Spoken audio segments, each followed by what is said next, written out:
Right now, we are so pleased to welcome in Marshall's head coach, Doc Holliday. Coach, thank you so much for joining us today. We appreciate it. Thanks for having me.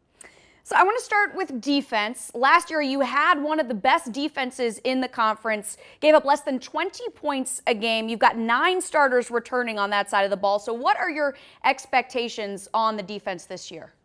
Well, for the last 5 years, we've had one of the top defenses in the league. 3 of those years, I think we had the best defense in the league. And anytime you can have a chance to have the best defense in the league, got a chance to win championships. 4 of those years, we had really good years, and we expect to be great again on defense this year. That's the only way you have a shot to compete for championship. Now, on the other side of the ball, you'll be starting a new quarterback this year. Alex Thompson transferring in. Sophomore Isaiah Green had a strong spring. So what do you want to see from both of these guys before we get to the fall?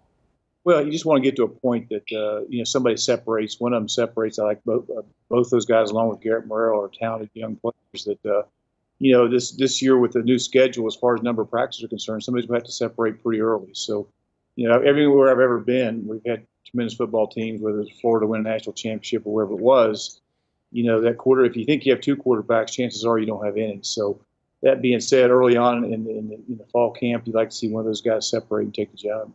Now, Coach, you mentioned to me your time at Florida. I just want to take a second and talk about who was on that staff with you. Dan Mullen, Charlie Strong, Steve Adazio, to name a few.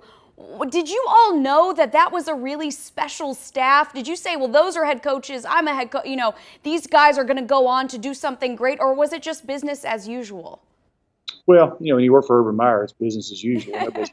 And you get your job done. But Chuck Heater was also on that staff, who's did a tremendous job for me, tremendous job for Urban. Now he's defensive coordinator at Maryland. So had some great coaches on that staff. We also had tremendous players. And the one thing that you learn from those guys, from Charlie and all of them, is it's all about coach. It's a personnel driven game, and it's a development. You got to develop those players once you get them. And all those guys did a great job of doing that, and they're all doing a great job where they are right now. Coach, thank you so much for joining us today. Best of luck to you and Marshall this fall. We can't wait to see you guys get out there on the field. Thanks for having me. Have a great day now.